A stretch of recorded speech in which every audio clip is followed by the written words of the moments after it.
రాంప్రసాద్ రెడ్డి గారిని వాళ్ళ ఆఫీస్లో కలవడానికి వెళ్ళడం జరిగింది మా కేకేసీ టీం అందరితో. ఎందుకంటే మా ముఖ్య ఉద్దేశం ఏంటి అంటే, ఈరోజు ఆర్టీసీ కార్మికులు వాళ్ళ జీవితాలు ఎంత దయనీయంగా ఉన్నాయంటే చెప్పడానికి చాలా బాధాకరం. నార్మల్గా పెన్షన్ ఇచ్చే మీరు 4,000 ఇస్తుంటే, ఈ ఆర్టీసీ కార్మికులు రాత్రులనగా పగలనక మన కోసం అంత కష్టపడుతుంటే వాళ్ళకి మీరు ఇచ్చింది కేవలం 1,000 రూపాయలు మాత్రమే పెన్షన్. ఇది ఏం సరిపోతాయండి? ఈ రోజుల్లో ఒక ఫ్యామిలీ హోటల్కి వెళ్ళి భోజనం చేయాలంటేనే 1,000 రూపాయలు అయిపోతుంది. ఆ 1,000 రూపాయలతో వాళ్ళ జీవనాధారం ఎలా గడుస్తుందండి? అట్లాగే డీలక్స్ బస్సుల్ని తీసేయడం వల్ల ఆర్టీసీ కార్మికులు ఒక ప్రాంతం నుంచి ఇంకో ప్రాంతానికి వెళ్ళడానికి వాళ్ళదని ఛార్జీ పెట్టుకోవడానికి వెళ్ళాల్సి వస్తుంది. డీలక్స్ బస్సులు తీసి ఆ ప్లేస్లో ఆల్ట్రా డీలక్స్, సూపర్ లగ్జరీలు వేసారు. కానీ వీళ్ళ దగ్గర కానీ ఆర్టీసీ కార్మికుల దగ్గర కానీ డబ్బులు తీసుకోవడం ఇది ఎంతవరకు కరెక్ట్ అంటారు?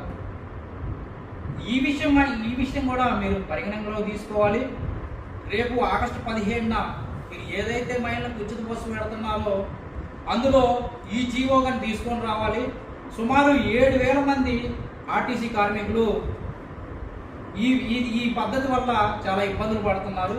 ఇది కానీ మీరు పరిగణనలో తీసుకొని వాళ్ళ ఆల్ట్రా డీలక్స్ అయినా సూపర్ లగ్జరీ అయినా ఉచితంగా ఒక ప్రాంతం నుంచి ఒక ప్రాంతానికి వెళ్ళడానికి ఉచిత సర్వీసు వాళ్ళకి కానీ ఇవ్వాల్సిందిగా కోరుతున్నాము. అట్లాగే మీరు ఏదైతే ఈ మహిళలకి ఉచిత బస్సు సర్వీస్ అని పెట్టారో మరి అట్లాంటైతే కొత్త జాబులు క్రియేట్ చేయాలి కదా మీరు. మరి ఈ రోజుకి జాబ్ అలాట్మెంట్ లేదు. డ్రైవర్లు కావాలి, క్లీనర్లు కావాలి, టెక్నీషియన్లు కావాలి, మళ్ళీ మీరు బస్సులు తీసుకుంటున్నారు. మరి ఈ రోజుకి ఆ పోస్టింగ్లు అనేది మీరు ఇంతవరకు ఇవ్వలేదు. దాని గురించి కానీ మీరు దృష్టిలో పెట్టుకోవాలి. మీరు జాబులు క్రియేట్ చేయాలి. చాలా జాబులు పెండింగ్లో ఉన్నాయి. రాష్ట్రం మొత్తం మీరు పెంచిన బస్సులకి అయితే మీ టెక్నీషియన్లు ఉండాలి, డ్రైవర్లు మొత్తానికి మీరు కొత్త జాబ్ అలాట్మెంట్ తీసుకొని రావాలి. అట్లాగే ఇంకా చాలా ప్రాంతాల్లో బస్ సర్వీసులు లేవు.